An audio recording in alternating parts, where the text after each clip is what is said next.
tin dar ni masidi sibu kamai cha du ni ne nga to ba to class Lakshmi kitchen dadi korfu ni thogi je pot punamak se mai macha gi mahau loi lei je ya ba kurum jari ngasi anauba hotel lamong char lu sine ko mite gi hoiba so hojik sabdar jang sil le ramane ko cultural cousin hai du do ai location nam thai jar ke ko do er gana khoi ifam ke ka ta do ne ba ko ifam na ta ba sonam da lei je si lambi je ure na ko da aesthetic dental clinic la ra si straight da sambi ga da usmai changa kan sa si da workshop ma cham le ko workshop to gin nakan ji da khoi chemist shop am le pharmacy ma hek matak tu culture cuisine ai u phang dau do sele sa ei chang da this special yong chak sing ju adai ke no yam I ne material with your friends family do da relax to with so chang mam da koi gi ke no frying items le re yeah pot ke ka man ka be dum yen bi ro san this thali ready ke je meat item sarin ba aduga koi le re nong chang ji ko tu ya mayam chang ji ko cultural cuisine ni silai re tak tak main tha setup macha moin le to eng ji ko top detail sum ma ji dum photo dum apchara ge ek chang ba ga koi gi counter macha am le re ai di kaino ga hapaga lai gi ko tha ko tan mai ga to re ni si do jang mathen kai no hai ba gi photo image ke ka na ha pe matak to ji am bajana kaino semam ne biro do nakan ji smile le bane koi modor jan kaino adagi koi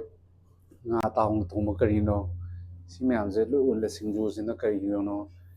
have the image se koi cha injang lo din focus to ba theme moi re ba yam phaja phaja photo ato photo ziga khoi cha do justice to ngam rang om da bra se ai si changing to se ni ko mayam tin yot nu yot pi ro no to nu yot pi ro hai pe yeng isi system le da gi mai khu chang da na khoi film extraction ga ha pe ji da yang setup macha ni ko yang chaw wa hai ko we ate sai da di table chaw ba ahum le re adagi macha ni ma ga nakan je da mai to re ado ai hojik menu zilor kan da kai no ado ai haijara ge sir koi cultural cuisine koi sabdar jang le ba special thali se da sile se setup se veg ki na tongan ba ma non veg ki na scene ne ko non veg se mainly koi fish to in keno to re ba focus to wai ta re veg se da 12 items ne ko here 13 items difference around 100 rupees hai tar ko plain rice 80 rupees si je ai gyan tar amu khangjar ge injang khatar na tonga na sim log do ra tonga na koi keno loge hai cha chu thali na ta ba fish item saring tong bo na loge chu ro taw ba adagi atei maroi tong ba pakora tong ba paneer da du singju madurjan simyam loi loi ya eco thali da na mathel manga khoi namuk itfam ma du manipuri chakhum na chaw do du le dak thali du ta loi le re meat item ju chahum yang khai da gi horai hai ta re ko chicken son the empty ni china koi starter gum bai ta re ko ngamok khai jana snacks ta alu chop de piece mari ma gum ba ha pe bora pakora habdi akoi chanari myam do loina bange di noodles saninga ju loi le re french fries tea makal makal gi nahan gi hairak podo changang bu lupa cham pi bra se de yang kai pi ko ma yeng bi ro ha pe chaw ya ti se le re atai te beverage myam le combo pack kai ka no le re chicken barbecue ga noodles fries sausages it's good adu di ngasi je yeng asin ko mayam chaw ya ti as lai hey makal mathel lai hey mayam keno as tin dar ni masidi sibu kamai cha du ni ne tuk yam re imai be ma si family cha ko na ne si ne ko ne ko ai ko just to pire hojik keno je ko gi makal mathel je ni kai no ta habira kera se one by one singji ache ma koi mitai ki kanchai go ba kaino ni ko si je festival gumba ꯑꯗꯒꯤ ꯂꯨꯍꯣꯡꯕꯒꯤ ꯃꯉꯥꯅꯤ ꯆꯥꯛꯀꯧꯕꯒꯨꯝꯕ ꯑꯗꯩ ꯌꯥꯝꯅ special ꯑꯣꯏꯕ ꯀꯩꯅꯣ So one by one ꯑꯝꯇ ꯍꯥꯏꯕꯤꯔꯛꯀꯦ ꯀꯔꯝ ꯀꯔꯝꯕ ꯁꯤꯅ ꯑꯣꯏꯗꯣꯏꯅꯣ ꯁꯤꯅ ꯉꯥ ꯃꯇꯨꯝ ꯊꯣꯡꯕ ꯑꯣꯀꯦ ꯉꯥ ꯊꯣꯡꯕ ꯁꯤꯅ ꯑꯇꯣꯏꯕ ꯊꯣꯡꯕ ꯑꯇꯣꯏꯕ ꯊꯣꯡꯕ ꯂꯩꯔꯦ ꯇꯥꯎꯟ ꯊꯣꯡꯕ ꯏꯔꯣꯝꯕ ꯏꯔꯣꯝꯕ ꯂꯩꯔꯦ ꯀꯩ ꯏꯔꯣꯝꯕ ꯑꯣꯏꯗꯣꯏꯅꯣ ꯏꯅꯦ ꯌꯣꯡꯆꯥꯛ ꯀꯥꯜꯂꯨꯒ ꯏꯔꯣꯝꯕ ꯃꯇꯝꯒꯤ ꯋꯥꯎ ꯋꯥꯎ ꯋꯥꯎ ꯋꯥꯎ ꯑꯣꯀꯦ ꯁꯤꯅ ꯎꯇꯤ ꯑꯁꯪꯕ ꯎꯇꯤ ꯑꯁꯪꯕ ꯂꯩꯔꯦ ꯃꯌꯥꯝ ꯁꯤꯅ ꯃꯔꯣꯏ ꯊꯣꯡꯕ ꯃꯔꯣꯏ ꯊꯣꯡꯕ ꯑꯩꯒꯤ ꯐꯦꯚꯣꯔꯥꯏꯠꯅꯤ ꯃꯁꯦ ꯁꯤꯅ ꯑꯩꯈꯣꯏ ꯃꯤꯇꯩꯒꯤ ꯀꯥꯡꯁꯣꯏ ꯑꯆꯝꯕ ꯑꯆꯝꯕ ꯁꯤꯅ ꯍꯋꯥꯏ ꯍꯋꯥꯏ ꯊꯣꯡꯕ ꯊꯣꯡꯕ ꯁꯤꯅ ꯑꯩꯈꯣꯏꯒꯤ ꯏꯁꯄꯤꯁꯦꯜ ꯁꯤꯡꯖꯨ ꯁꯤꯡꯖꯨ ꯀꯥꯡꯍꯧ ꯑꯣꯏꯗꯣꯏꯕ ꯁꯤꯅ ꯁꯤꯡꯖꯨ ꯁꯤꯡꯖꯨꯔꯁꯨ ꯁꯤꯡꯖꯨꯅꯤ ꯁꯤꯅ ꯃꯔꯤꯡꯈꯥ ꯉꯧꯕ ꯊꯥꯡꯕ ꯂꯩꯔꯦ ꯁꯤꯅ ꯆꯝꯐꯨꯠ ꯁꯤꯅ ꯑꯆꯥꯔ ꯍꯪꯒꯥꯝ ꯑꯆꯥꯔ ꯑꯣꯀꯦ ꯁꯤꯅ ꯄꯥꯅꯤ ꯄꯅꯤꯔ ꯂꯩꯔꯦ ꯍꯩ ꯊꯣꯡꯕ ꯀꯩ ꯑꯣꯏꯗꯣꯏꯅꯣ ꯃꯪꯒꯦ ꯃꯪꯒꯦꯅꯦꯕ ꯁꯤꯅ ꯆꯥꯛꯍꯥꯎ ꯈꯦꯔ ꯁꯤꯅ ꯑꯗꯨꯝ ꯊꯝꯃꯒꯦ ꯆꯥꯛꯍꯧ ꯈꯦꯔ ꯃꯣꯗꯨꯖꯥ ꯃꯣꯗꯨꯖꯥ ꯂꯩꯔꯦꯕ ꯁꯤꯁꯤꯅꯦꯕ ꯄꯦꯛꯁꯦ ꯃꯥꯏ ꯄꯦꯛꯅ ꯁꯤ ꯀꯃꯥꯏꯅ ꯆꯥꯗꯣꯏꯅꯣ ꯑꯗꯩ ꯍꯧꯔꯒꯦꯅꯦꯀꯣ ꯏꯅꯦ ꯌꯥꯅꯤ ꯍꯧꯔꯣ ꯑꯗꯨꯒ ꯁꯤ ꯆꯥꯕ ꯂꯣꯏꯔꯀꯥꯟꯗ ꯍꯣꯔꯦꯟ ꯐꯖꯅ ꯋꯥꯔꯤ ꯁꯥꯟꯅꯔꯁꯦꯀꯣ ꯑꯩ ꯉꯥꯏ ꯉꯝꯗ꯭ꯔꯦ ꯑꯃ ꯂꯣꯏꯔꯦ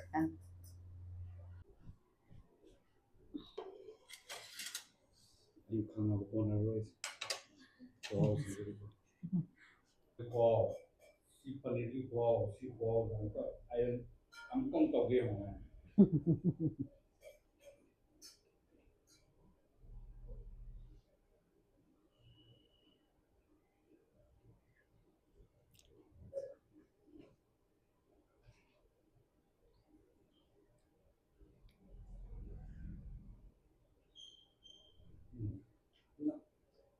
ꯆꯤꯅꯤ ꯈꯤꯇꯪ ꯍꯥꯞꯄꯦꯈꯣꯏꯅꯦ ꯆꯤꯅꯤ ꯈꯤꯇꯪ ꯃꯍꯥꯎꯒꯤ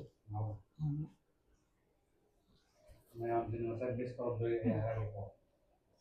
ꯁꯤ ꯀꯔꯝ ꯇꯧꯁꯦ ꯄꯅꯤꯔꯁꯦ ꯌꯥꯝ ꯊꯣꯡꯉꯦ ꯈꯨꯍꯥꯎꯗꯣꯀꯣ ꯆꯥꯗ꯭ꯔꯦ ꯈꯪꯗꯕ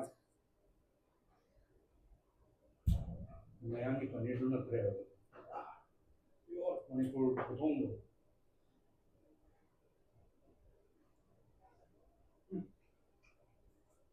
10 out of 10 ꯃꯄꯥꯟꯗ ꯀ꯭रिꯁꯄꯤ ꯑꯣꯏꯔꯦ ꯍꯥꯏꯐꯦꯠꯇꯪ ꯐ꯭ꯔꯥꯏ ꯇꯧꯔꯒ ꯑꯗꯨꯒ ꯑꯩꯈꯣꯏ ꯃꯌꯥꯝ ꯊꯣꯡꯕꯗꯤ ꯀꯩꯅꯣ ꯑꯣꯏꯗꯅꯀꯣ ꯄꯅꯤꯔ ꯊꯣꯡꯕꯁꯦ ꯌꯥꯝ ꯊꯤꯛ ꯑꯣꯏꯅ ꯀ꯭ꯔꯤꯝꯒ ꯍꯥꯞꯄ ꯈꯣꯠꯇꯅ ꯃꯣꯏꯒꯤꯅ ꯇꯧꯋꯤꯅ ꯁꯤꯝꯄꯜ ꯑꯣꯏꯅꯀꯣ you get the taste of the paneer ꯑꯟꯂꯥꯏꯛ ꯑꯩꯈꯣꯏꯒꯤ ꯀꯥꯎꯟꯇꯔꯗ ꯑꯩꯈꯣꯏ ꯃꯄꯥꯟꯗ ꯂꯩꯕꯁꯤꯡꯗ ꯃꯣꯏꯒꯤ ꯀ꯭ꯔꯤꯝꯒ ꯕꯇꯔꯒꯅ ꯘꯤꯒꯅ ꯀꯤꯜ ꯇꯧꯋꯦꯕ ꯑꯦꯅꯤ ꯇꯦꯁꯁꯦ when you want authentic paneer taste ꯍꯥꯏꯇꯥꯔꯦ ꯑꯩꯈꯣꯏ ꯊꯣꯡꯕ ꯊꯣꯡꯁꯤ ꯃꯁꯥꯏ ꯃꯍꯥꯎ ꯃꯥꯡꯍꯟꯗꯕ ꯃꯍꯥꯎ ꯃꯣꯏꯗꯤ ꯕꯇꯔ ꯍꯥꯞꯇꯅ ꯘꯤ ꯍꯥꯞꯇꯅ ꯑꯗꯨ ꯍꯥꯞꯇꯅ ꯍꯦꯟꯖꯜꯂꯒ ꯘꯤꯒꯤ ꯇꯦꯁꯇꯨꯅꯦꯕ ꯃꯣꯏ ꯍꯥꯎꯔꯤꯁꯤꯗꯤ ꯄꯣꯠ ꯄꯨꯝꯅꯃꯛꯁꯦ ꯃꯥꯏ ꯃꯁꯥ ꯃꯁꯥꯒꯤ ꯃꯍꯥꯎ ꯂꯣꯏ ꯂꯩꯖꯩꯌꯦꯕ ꯃꯁꯥꯒꯤ ꯃꯍꯥꯎꯁꯤ ꯃꯥꯡꯍꯟꯗꯅ ꯊꯣꯡꯕꯁꯤꯅꯦꯕ ꯃꯁꯂꯥ ꯌꯥꯝ ꯊꯥꯛꯆꯜꯂꯕ ꯑꯃ ꯇꯧꯔꯒꯁꯨ ꯍꯥꯎꯕ ꯅꯠꯇꯦꯕ ꯁꯤꯝꯄꯜ ꯑꯦꯛꯖꯥꯝꯄꯜ ꯍꯥꯏꯔꯗꯤꯅꯦ ꯀꯩ ꯍꯥꯏꯅꯤ ꯑꯩꯈꯣꯏ ꯕ꯭ꯔꯦꯗ ꯍꯥꯏꯔꯅꯀꯣ ꯕ꯭ꯔꯦꯗꯁꯤꯗ ꯕ꯭ꯔꯦꯗꯁꯤ ꯆꯨꯝ ꯆꯥꯔꯗꯤ ꯍꯥꯎꯇꯦꯕ ꯕꯇꯔ ꯑꯃ ꯇꯩꯁꯟꯈ꯭ꯔꯗꯤ ꯑꯗꯨꯝ ꯍꯥꯎꯋꯦ ꯀꯩꯒꯤꯅꯣ ꯍꯥꯏꯕꯗꯤ ꯑꯩꯈꯣꯏꯒꯤ ꯕꯇꯔꯗꯨꯒꯤ ꯇꯦꯁꯇꯨꯅ ꯍꯧꯍꯟꯗꯣꯏꯅꯦꯕ ꯑꯩꯈꯣꯏ ꯈꯨꯊꯣꯡꯁꯤꯅ ꯑꯗꯨꯝꯕꯅꯦꯕ ꯑꯩꯈꯣꯏꯒꯤꯅ ꯃꯁꯥ ꯃꯁꯥꯒꯤ ꯃꯍꯥꯎꯁꯦ ꯃꯥꯡꯍꯟꯗꯕ ꯍꯥꯏꯇꯥꯔꯦ ꯃꯁꯂꯥꯁꯨ ꯑꯩꯈꯣꯏ ꯑꯇꯩ ꯃꯁꯂꯥ ꯑꯃꯐꯥꯎ ꯁꯤꯖꯤꯟꯅꯗꯦ ꯃꯃꯥ ꯁꯤꯖꯤꯟꯅꯩꯁꯦ ꯖꯤꯔꯥꯒ ꯀꯩꯅꯣ ꯈꯛꯇꯅꯤ ꯁꯤꯖꯤꯟꯅꯩꯁꯦ ꯖꯤꯔꯥꯒ ꯃꯣꯔꯣꯛꯀ ꯑꯗꯒꯤ ꯐꯗꯤꯒꯣꯝ ꯃꯔꯨꯒ ꯑꯇꯩ ꯒꯔꯝ ꯃꯁꯂꯥ ꯃꯤꯠ ꯃꯁꯂꯥ ꯃꯌꯥꯝ ꯑꯃ ꯂꯩꯗꯅ ꯑꯩ ꯑꯃꯐꯥꯎ ꯁꯤꯖꯤꯟꯅꯗꯦ ꯁꯤꯗꯤ ꯐꯔꯛꯅꯤꯍꯦ ꯁꯤꯁꯨ ꯀꯩꯅꯣ ꯑꯃ ꯌꯥꯎꯔꯦ ꯃꯤꯅ ꯋꯥ ꯉꯥꯡꯃꯜꯂꯦ ꯍꯥꯏꯔꯅꯤ ꯑꯁꯦꯡꯕ ꯍꯥꯏꯕꯅꯤꯅ ꯀꯩꯝ ꯀꯥꯏꯗꯦ ꯁꯥꯎꯅꯤꯡꯉꯁꯨ ꯑꯗꯨꯝ ꯀꯃꯦꯟ ꯄꯤꯕꯤꯔꯝꯃꯣ ꯌꯦꯡꯅꯤꯡꯗꯦ ꯀꯥꯏꯅ ꯑꯆꯥꯕ ꯃꯤꯗꯤ ꯑꯗꯨꯝ ꯈꯪꯉꯝꯃꯅꯤ ꯑꯁ ꯁꯤꯗꯤ ꯍꯥꯏꯅꯤꯡꯉꯥꯏ ꯂꯩꯇ꯭ꯔꯦ ꯆꯥꯈꯤꯕ ꯃꯤꯗꯤ ꯑꯗꯨꯝ ꯃꯣꯏꯅ ꯑꯗꯨꯝ ꯐꯖꯅ ꯑꯗꯨꯝ ꯆꯥꯈꯤꯕ ꯍꯧꯖꯤꯛ ꯐꯥꯎꯕꯒꯤ ꯈꯥꯂꯤ ꯃꯌꯥꯝ ꯆꯥꯕꯁꯤꯗꯤ ꯁꯤꯒꯤ ꯇꯦꯁꯁꯤꯗꯤ ꯀ꯭ꯂꯣꯖꯦꯁ ꯑꯃꯐꯥꯎ ꯌꯥꯎꯗꯦ ꯑꯃꯐꯥꯎ ꯄꯣꯠꯁꯦꯀꯣ ꯁꯤꯊꯗꯦꯕ ꯏꯚꯟ ꯆꯝꯐꯨꯠ ꯍꯥꯏꯔꯗꯤ ꯑꯩꯈꯣꯏ ꯆꯨꯝꯅ ꯆꯝꯐꯨꯠꯇꯣ ꯀꯩꯝ ꯌꯥꯎꯗꯕ ꯁꯤ ꯈꯤꯇꯪ ꯑꯩꯈꯣꯏ ꯃꯥꯏ ꯃꯍꯥꯎ ꯑꯃ ꯑꯗꯨꯅꯦꯕ ꯗꯤꯇꯦꯂꯤꯡ ꯍꯥꯏꯁꯦ ꯆꯥꯛꯁꯦ ꯈꯤꯇꯪ ꯂꯧꯊꯖꯔꯒꯦꯅꯦ ꯌꯥꯅꯤ ꯌꯥꯅꯤ ꯑꯩ ꯍꯥꯞꯄꯧꯔꯥ ꯈꯤꯇꯪ ꯍꯦꯜꯞ ꯇꯧꯕꯤꯒꯦ ꯌꯥꯅꯤ ꯑꯩ ꯍꯥꯞꯄꯦ ꯈꯤꯇꯪꯈꯛ ꯍꯥꯏꯕꯗꯤ ꯌꯥꯝ ꯄꯦꯡꯒꯤ ꯆꯥꯊꯣꯛꯑ ꯆꯠꯈ꯭ꯔꯣ ꯀꯩꯅꯣ ꯏꯁꯄꯦꯗ ꯇꯨꯝꯈꯤꯗꯅ ꯒꯥꯔꯤ ꯊꯧꯔꯤꯉꯩꯗ ꯇꯨꯝꯃꯣꯏ ꯇꯨꯝꯃꯣꯏ ꯍꯣꯏ ꯌꯥꯔꯦ ꯀꯣꯟꯅ ꯑꯃꯨꯛ ꯑꯩ ꯇꯧꯖꯔꯒꯦ ꯑꯩ ꯄꯦꯂꯧꯗ ꯉꯁꯥꯏ ꯅꯝꯍꯧꯗꯕ ꯑꯃ ꯌꯥꯎꯏ ꯉꯥ ꯁꯤ ꯇꯧꯁꯦ ꯁꯤ ꯃꯔꯣꯏ ꯕꯣꯔꯤꯁꯦ ꯑꯗꯨꯒ ꯕꯦꯁꯇꯤ ꯑꯩꯈꯣꯏ ꯃꯅꯤꯄꯨꯔꯅ ꯍꯦꯜꯂꯤꯀꯣ ꯇꯦꯁꯁꯦ ꯃꯥꯅꯦ ꯑꯩ ꯊꯧꯔꯤꯁꯦ ꯑꯗꯨꯅꯅꯦ ꯑꯗꯨꯒ ꯁꯤꯒꯤꯁꯤꯗ ꯃꯣꯏꯒꯤ ꯁꯤꯗꯒꯤ ꯑꯩꯈꯣꯏꯅ ꯁꯤꯒꯤ ꯄꯣꯠꯁꯦ ꯁꯤꯖꯤꯟꯅꯕꯗ ꯍꯥꯎꯅꯕ ꯍꯣꯠꯅꯕꯗꯤ ꯈꯔꯗꯤ ꯋꯥꯏ खरा एग्जाम्पल खरा चंगे अयोंदा सी कयामु ngौसल्लगा हावगदरा अदगी कितंग ngौदना हावगदरा अब अदुगी अमदे आई इसादा कोकना नॉलेज आइना तुम सानजरे हाइना बुनेना होई इसिंग बावो कंट्रीब्यूट करेबा चाइना तुमना हावबे होई मिना तोंगाम लापने अदगी उती जे अखोगिना पाखोलाना संगनदोइनेबा नि मयाम अमा लैखरे उती gi हावनबा मचाक मयाम अमा सिदना अदुगी पोतो मु सुदबा फंगदबा कमाई तौर संगलगा तेसे हावहनसिगेजे नो कलर अदुगुम अमु सिजन दैदा मसागे दोमने मसागे कलर ने दो अदा मुची करम मनाना संगनी करम बसी करम बहा थाकपा याबदि लोइना म थाकपा यायेबा बेस नातनिना अदुगी अमा आइना इसाना मु अहांबे फंबा होरकपदा दै अदुमाइना याम टेस्ट तौरे आददी कैबो खंबीदरे लोई फंगमनिना थोंगिजे लक्ष्मी किचन कोरफू नि थोंगिजे आई मखादा मोई नुपी मंगा अमा लैरे अदुगा फनासु खरसु आइना ट्रेनिंग पीबसु तुम यावे कोई अदुम हैहनबा हाइतारे तगी अंगांग नुचुंजा लेसाबी मचादी यम यामे ममाने ट्रेनिंग पीबा कैनो दा हौजिकांदी चाक थोंबजे क्या हैतेदना युंगी चाहिंजांग थोंबजे सुमला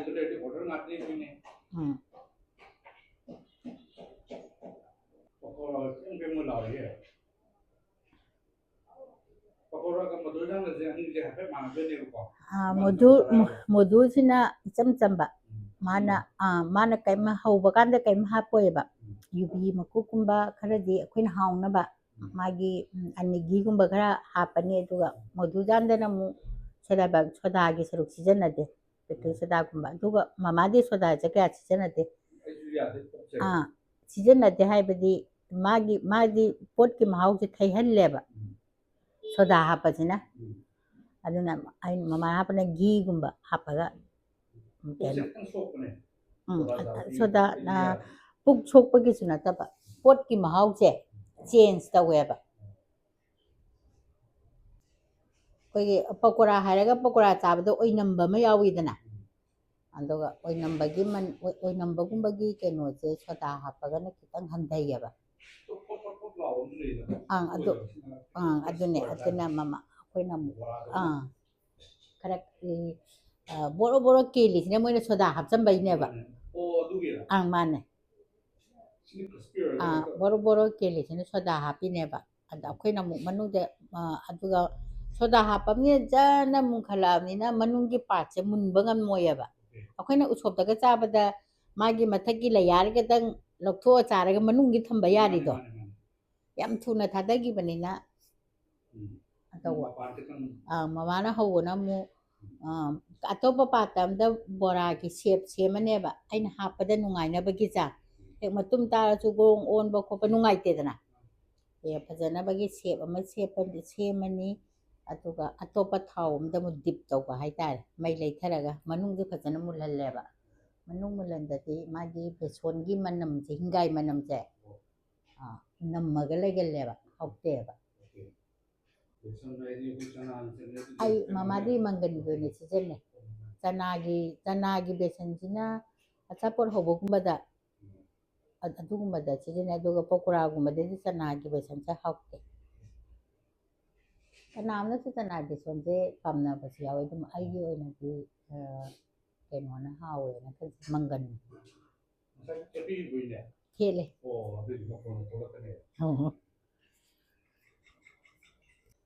मोई केनो घेना चाबदी ꯌꯥꯝ ꯐꯖꯅ ꯆꯥꯏ ꯑꯇꯣꯞꯄ ꯃꯤꯈꯩꯅ ꯆꯥꯕꯁꯦ ꯅꯟ ꯃꯅꯤꯄꯨꯔꯤ ꯑꯁ ꯃꯣꯏꯗꯤ ꯐꯖꯅ ꯆꯥ ꯑꯩ ꯉꯛꯄꯅꯦ ꯀꯔꯤꯅꯣ ꯃꯣꯏꯁꯤꯕꯨ ꯁꯤꯕꯨ ꯂꯣꯏ ꯆꯥꯏ ꯑꯩꯈꯣꯏ ꯁꯨꯝ ꯆꯥꯔꯛꯑꯕ ꯑꯩꯈꯣꯏ ꯃꯤꯇꯩꯈꯩꯁꯨ ꯀꯩꯁꯨ ꯆꯥꯕ ꯉꯝꯗꯦꯕ ꯑꯗꯣ ꯃꯣꯏꯅ ꯀꯩꯅꯣ ꯑꯃꯒ ꯃꯊꯦꯜ ꯑꯁꯨꯕꯤ ꯑꯃꯒ ꯏꯀꯣ ꯊꯥꯔꯤꯒ ꯂꯧꯔꯒ ꯃꯣꯏ ꯃꯌꯥꯝ ꯇꯧꯔꯒ ꯆꯥꯏꯌꯦꯕꯀꯣ ꯑꯗꯨꯒ ꯃꯣꯏꯗꯤ ꯃꯤ ꯑꯃꯈꯛꯇꯪ ꯑꯗꯨꯝ ꯂꯥꯛꯑꯒ ꯆꯥꯕ ꯂꯣꯏꯈꯤ ꯃꯣꯏ ꯈꯨꯆꯥꯗꯤ ꯍꯤꯟꯖꯥꯡ ꯇꯦꯡꯀꯣꯠ ꯑꯃꯃꯝꯁꯦ ꯂꯣꯏ ꯆꯥꯊꯣꯛꯄꯤꯅꯦꯃꯤ ꯇꯦꯡꯀꯣꯠꯁꯦ ꯃꯔꯣꯟ ꯂꯣꯟꯖꯟ ꯊꯝꯖꯥꯠꯅꯤ ꯑꯩꯅ ꯃꯣꯏꯁꯤꯕꯨ ꯌꯥꯝ ꯆꯥꯕꯁꯦ ꯃꯣꯏꯁꯦ ꯐꯖꯅꯗꯤ ꯆꯥꯖꯥꯠꯅꯦꯅ ꯈꯟꯖꯥꯠꯅꯤ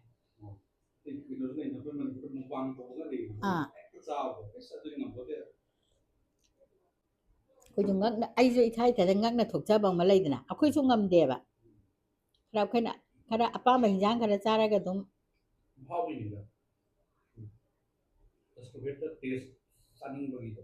ꯃꯣꯏ ꯁꯦꯠꯇ ꯐꯖ ꯐꯖ ꯆꯥꯈ꯭ꯔꯖꯥꯠꯅꯤ ꯃꯣꯏ ꯆꯥꯕꯗꯣ ꯂꯥꯝꯕꯩ ꯆꯥꯕ ꯑꯃꯒ ꯍꯥꯎꯕꯩ ꯆꯥꯕ ꯍꯥꯎꯋꯦ ꯂꯥꯝꯕꯩ ꯆꯥꯔꯛꯄꯗꯗꯤ ꯑꯍꯥꯎ ꯍꯥꯎꯇꯗꯤ ꯌꯥꯗ꯭ꯔꯦꯕ ꯁꯤꯅ ꯑꯍꯥꯎꯕ ꯊꯤꯔꯒ ꯇꯦꯁ ꯇꯧꯕꯩꯅꯦ ꯅꯨꯡꯉꯥꯏꯕꯩ ꯍꯥꯏꯇꯥꯔꯦ ꯁꯤꯗꯅ ꯍꯣꯇꯦꯜ ꯈꯨꯕꯝꯁꯦ ꯑꯩꯈꯣꯏ ꯑꯥꯗꯅ ꯑꯌꯨꯛꯇ ꯐꯝꯕ ꯆꯥꯛꯁꯦ ꯑꯌꯨꯛꯇ ꯁꯤꯠꯄ ꯍꯥꯏꯇꯥꯔꯦ ꯄꯨꯡ 2ꯒ ꯇꯥꯔꯗꯤ ꯍꯣꯇꯦꯜ ꯑꯗꯨꯝ ꯂꯣꯏꯁꯜꯂꯦ ꯑꯗꯨꯒ ꯁꯤꯗꯅ ꯑꯃꯨꯛ ꯅꯨꯡꯗꯥꯡꯁꯦ ꯑꯃꯨꯛ ꯒꯤꯔꯤ ꯏꯟꯅꯗꯣꯏꯅꯦꯕ ꯈꯦꯠꯅꯕ ꯄꯨꯡ 9 ꯑꯗꯨꯋꯥꯏꯗꯒꯤ ꯄꯣꯠ ꯌꯣꯟꯕ ꯍꯧꯒꯠꯂꯦ ꯁ꯭ꯇꯥꯔꯇꯤꯡꯁꯦ ꯇꯧꯔꯦ ꯑꯗꯨꯒ ꯑꯩꯈꯣꯏꯗꯗꯤ ꯈꯔ ꯑꯅꯧꯕ ꯑꯣꯏꯅ ꯊꯣꯛꯄꯅꯤꯅ ꯃꯇꯝꯗꯣ ꯋꯥꯕ ꯍꯥꯏꯇꯥꯔꯦ ꯑꯩꯈꯣꯏꯅ ꯌꯨꯝ ꯆꯪꯕ ꯀꯥꯟꯗꯗꯤ ꯄꯨꯡ 1 ꯃꯈꯥꯏ 2 ꯑꯗꯨꯝ ꯇꯥꯏꯌꯦꯕ ꯑꯗꯨ ꯂꯣꯏꯔꯦ ꯑꯗꯨꯗ ꯑꯃꯨꯛ ꯁꯤꯗ ꯁꯨꯝ ꯂꯣꯏꯁꯤꯜꯂꯝꯗ ꯌꯥꯗꯦꯗꯅ ꯑꯗꯩ ꯑꯃꯨꯛ ꯌꯨꯝ ꯆꯪꯉꯅꯤ ꯌꯨꯝ ꯆꯪꯉ ꯑꯃꯨꯛ ꯏꯔꯨꯖ ꯃꯥꯏꯊꯖꯕꯗꯨ ꯄꯨꯡ 3ꯗꯤ ꯑꯗꯨꯝ ꯇꯨꯝꯗꯣꯏꯅꯦ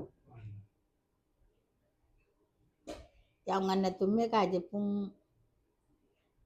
1 ꯃꯈꯥꯏ 2ꯁꯦ ꯈ꯭ꯋꯥꯏ ꯉꯟꯅ ꯇꯨꯝꯃꯕ ꯄꯨꯡ ꯑꯣꯏꯔꯦ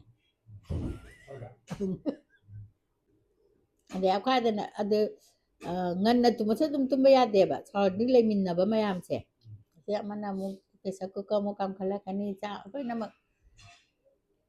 ꯑꯌꯥꯝꯕꯅ ꯅꯥꯏꯠꯀꯤ ꯊꯕꯛꯁꯨ ꯆꯠꯄ ꯑꯗꯨꯝ ꯌꯥꯎꯋꯤꯗꯅ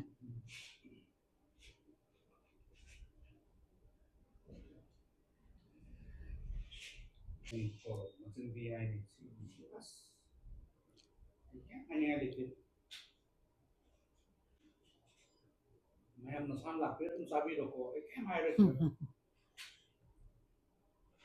ꯃꯍꯥꯎ ꯇꯪꯗꯗꯤ ꯃꯍꯥꯎ ꯈꯪꯉꯣꯏꯗꯅ ꯆꯥꯔꯀꯥꯟꯗ ꯃꯍꯥꯎ ꯈꯪꯒꯗꯕꯅꯦꯕ ꯃꯐꯝꯗꯣ ꯍꯥꯟꯅ ꯑꯝꯇ ꯆꯦꯟꯖ ꯇꯧꯕꯤꯔꯣ ꯅꯣꯏ ꯆꯥꯔꯤ ꯃꯐꯝꯗꯣ ꯑꯝꯇ ꯂꯥꯛꯑꯣ ꯑꯗꯨꯒ ꯌꯦꯡꯉꯣ ꯄꯣꯠꯁꯦ ꯀꯩꯅꯣ ꯑꯦꯝꯕꯤꯌꯟꯁꯅꯗꯤ ꯄꯣꯠꯁꯦ ꯆꯤꯟꯗꯤ ꯍꯥꯎꯕꯗꯤ ꯌꯥꯗꯦꯗꯣ ꯃꯤꯅ ꯀꯃꯦꯟ ꯇꯧꯕꯗ ꯈꯪꯉꯛꯏꯅꯦ ꯅꯠꯇ꯭ꯔꯗꯤ ꯈꯪꯉꯔꯣꯏꯗ ꯃꯤꯅ ꯀꯃꯦꯟ ꯇꯧꯔꯛꯄ ꯍꯥꯏꯁꯦ ꯁꯝꯊꯤꯡ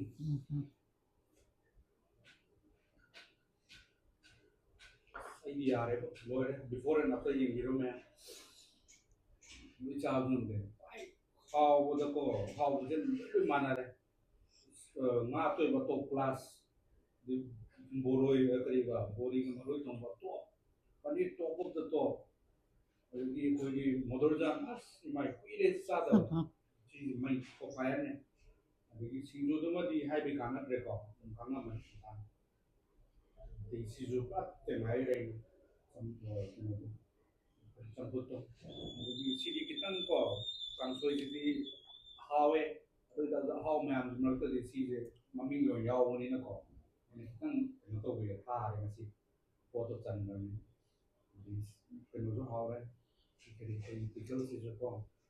ꯑꯗꯒꯤ ꯏꯔꯣꯡꯕꯁꯤꯗꯤ ꯋꯤꯜ ꯅꯦꯚꯔ ꯐꯦꯜ ꯑꯂꯨ ꯑꯦꯟ ꯀꯔꯤ ꯌꯣꯡꯆꯥꯛ ꯑꯂꯨ ꯏꯔꯣꯡꯕꯁꯤ ꯁꯨꯡꯐꯦꯜ ꯐꯦꯜ ꯇꯧꯔꯔꯣꯏ ꯁꯤꯗꯤ ꯌꯥꯔꯦ ꯑꯗꯒꯤ ꯉꯥ ꯑꯇꯣꯏꯕ ꯊꯣꯡꯕꯗꯨꯁꯨ ꯉꯁꯥꯏ ꯑꯩꯅ ꯁꯣꯏꯗꯅ ꯁꯤ ꯍꯥꯟꯅ ꯆꯥꯔꯨꯕ ꯑꯇꯣꯏꯕ ꯊꯣꯡꯕꯗꯒꯤ ꯑꯇꯥꯎꯕ ꯊꯣꯡꯕꯗꯣ ꯇꯦꯁꯇꯨ ꯁꯤꯅ ꯈꯤꯇꯪ ꯀꯩꯅꯣ ꯇꯧꯈ꯭ꯔꯦꯕ ꯍꯥꯏꯕꯗꯤ ꯁꯤꯅ ꯔꯤꯆ ꯑꯣꯏꯕ ꯌꯥꯝꯅ ꯁꯤꯅ ꯈꯤꯇꯪ ꯂꯥꯏꯠ ꯑꯣꯏꯕꯗꯣ ꯂꯥꯏꯠ ꯑꯣꯏꯕꯁꯦ ꯍꯥꯟꯅ ꯆꯥꯔꯝꯒꯗꯕꯅꯦꯕ ꯁꯣ ꯑꯗꯨꯅ ꯑꯩ ꯍꯥꯏꯗꯤ ꯑꯅꯤꯁꯦ ꯁꯤꯅꯗꯤ ꯍꯦꯟꯈ꯭ꯔꯦꯕ ꯑꯩꯉꯣꯟꯗꯗꯤꯀꯣ ꯑꯗꯣ ꯁꯤꯁꯨ ꯑꯗꯨꯝ ꯃꯍꯥꯎ ꯂꯩ ꯑꯗꯣ ꯃꯍꯥꯎꯗꯣ ꯁꯤꯅ ꯍꯥꯠꯈ꯭ꯔꯦ ꯀꯣ close but I will go with this ꯄꯀꯣꯔꯥꯗꯨꯁꯨ ꯚꯦꯔꯤ ꯀ꯭रिꯁꯄꯤ ꯄꯨꯛꯇ ꯆꯪꯗꯗꯅ ꯑꯩ ꯁꯥꯏꯗꯇ ꯊꯝꯃꯦꯀꯣ ꯃꯌꯥꯝꯁꯤꯗ ꯎꯔꯤꯁꯤꯅ ꯃꯥꯡꯍꯟꯒꯗꯕ ꯅꯠꯇꯦ ꯂꯣꯏꯅꯃꯛ ꯑꯩꯅ ꯄꯨꯔꯒ ꯌꯨꯝꯗ ꯑꯃꯨꯛ ꯆꯥꯔꯨꯗꯣꯏꯅꯦ ꯇꯨꯃꯤꯟꯅ ꯃꯌꯥꯝ ꯈꯪꯗꯕꯁꯤꯗꯗꯤ ꯌꯥꯝ ꯒ꯭ꯌꯥꯟ ꯇꯥꯅ ꯆꯥꯕ ꯁꯥꯏ ꯀꯣ ꯁꯤꯅꯤ ꯇꯧꯔꯤꯁꯦ ꯑꯁ ꯀꯦꯔꯁꯨ ꯋꯥꯠꯂꯝꯃꯤ ꯁꯤ ꯎꯄꯥꯏ ꯅꯣꯡꯃ ꯇꯥꯔꯦ ꯂꯩꯇ꯭ꯔꯦ ꯁꯤꯃꯒꯗꯤ ꯑꯩ ꯊꯤꯡꯒꯗ꯭ꯔꯦ ꯉꯁꯤ ꯅꯣꯡꯃꯒꯤ ꯂꯧꯁꯤꯡ ꯋꯥꯐꯝ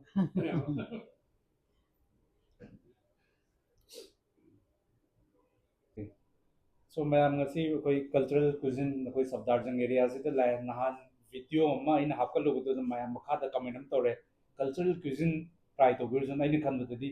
ꯑꯩꯈꯣꯏꯒꯤ ꯃꯩꯇꯩꯒꯤ ꯑꯣꯏꯕ ꯆꯥꯛ ꯏꯟꯁꯥꯡꯗ ꯇ꯭ꯔꯥꯏ ꯇꯧꯔ ꯇꯁꯦꯡꯅ ꯑꯣꯏꯔꯝꯕꯗꯤ ꯔꯦꯁꯇꯨꯔꯦꯟꯠꯀꯤ ꯃꯃꯤꯡ ꯑꯃ ꯑꯣꯏꯔꯝꯃꯦ ꯑꯩ ꯉꯁꯤ ꯊꯑꯣꯏꯀꯤ ꯊꯤꯔ ꯂꯥꯛꯄꯁꯤꯗ ꯑꯩꯈꯣꯏꯒꯤ ꯑꯁꯣꯝꯗ ꯏꯠꯐꯝ ꯑꯃꯗꯤ ꯃꯅꯤꯄꯨꯔꯤ ꯆꯥꯛꯈꯨꯝ ꯑꯁꯣꯝꯗ ꯔꯥꯏꯠ ꯁꯥꯏꯠ ꯔꯣꯝ ꯂꯩꯔꯦ ꯑꯁꯣꯝꯗ ꯂꯦꯐ ꯁꯥꯏꯠ ꯆꯠꯂꯒ ꯑꯩ ꯚꯤꯗꯤꯑꯣꯗꯨ ꯑꯗꯨꯝ ꯍꯥꯞꯆꯔꯒꯦ ꯀꯃꯥꯏꯅ ꯆꯪꯒꯗꯕꯅꯣ ꯍꯥꯏꯕꯗꯣ ꯑꯗꯣ ꯃꯁꯤꯒꯤ ꯃꯐꯝꯁꯤꯒꯤ ꯃꯄꯨ ꯑꯗꯩ owner and the main artist ꯍꯥꯏꯇꯥꯔꯦ ꯑꯩꯈꯣই ꯏꯅꯦꯁꯦ ꯂꯩꯔꯦ ꯏꯅꯦꯁꯦ ꯀꯅꯥꯅꯣ ꯀꯔꯤꯅꯣ ꯀꯌꯥꯝ ꯀꯨꯏꯔꯕꯅꯣ ꯑꯗꯨꯗꯣ ꯍꯥꯏꯐꯦꯠꯇꯪ ꯍꯥꯏꯕꯤꯔꯛꯑꯣ ꯏꯅꯦ ꯁꯤ ꯃꯔꯝꯁꯤꯗ ꯑꯩꯅ ꯍꯣꯇꯦꯜ ꯐꯝꯃꯛꯄꯗꯤ ꯆꯍꯤ 30 to 33 ꯃꯨꯛ ꯁꯨꯔꯦ ꯑꯣꯀꯦ ꯑꯗꯨꯒ ꯊꯣꯡꯕ ꯊꯥꯛꯄꯁꯨ ꯃꯃꯥꯅ ꯈꯔ ꯄꯥꯝꯖꯕ ꯄꯥꯝꯕꯅꯤꯅ ꯑꯩꯅ ꯀꯃꯥꯏꯅ ꯃꯍꯥꯎꯁꯤ ꯑꯩꯈꯣꯏꯒꯤ ꯃꯍꯥꯎꯁꯦ ꯇꯦꯁꯁꯦ ꯀꯃꯥꯏꯅ ꯃꯥꯡꯍꯜꯂꯣꯏ ꯈꯣꯠꯂꯣꯏ ꯍꯥꯏꯕꯒꯤ ꯏꯁꯥꯅ ꯀꯣꯛꯅ ꯈꯔ ꯊꯥꯗꯔꯒ ꯑꯗꯨꯝ ꯌꯥꯝ ꯂꯥꯏꯅ ꯁꯥꯔꯚꯤꯁ ꯇꯧꯔꯦ ꯑꯗꯨꯒ ꯇꯧꯕꯗꯤ ꯇꯁꯦꯡꯅ ꯍꯥꯏꯔꯕꯗꯤ ꯃꯅꯤꯄꯨꯔꯗ ꯁꯥꯔꯚꯤꯁ ꯇꯧꯕꯒ ꯁꯤꯗ ꯇꯧꯕꯒꯗꯤ ꯈꯔꯗꯤ ꯈꯦꯠꯅꯔꯦ ꯑꯩꯈꯣꯏ ꯃꯅꯤꯄꯨꯔꯒꯤꯗꯤ ꯃꯅꯥ ꯃꯁꯤꯡ ꯂꯣꯏꯅꯃꯛ ꯍꯥꯎꯋꯦ ꯑꯗꯨꯒ ꯁꯤꯗꯅ ꯑꯃꯨꯛ ꯃꯍꯥꯎꯁꯤ ꯈꯔ ꯑꯃꯨꯛ ꯈꯦꯠꯅꯔꯦ ꯈꯦꯠꯅꯔꯁꯨ ꯃꯥꯅ ꯃꯅꯤꯄꯨꯔꯒꯤ ꯑꯣꯏꯕ ꯇꯦꯁꯇꯣ ꯀꯃꯥꯏꯅ ꯐꯪꯍꯟꯁꯤꯒꯦꯅ ꯏꯁꯥꯅ ꯍꯣꯠꯅꯔꯒ ꯑꯗꯨꯝ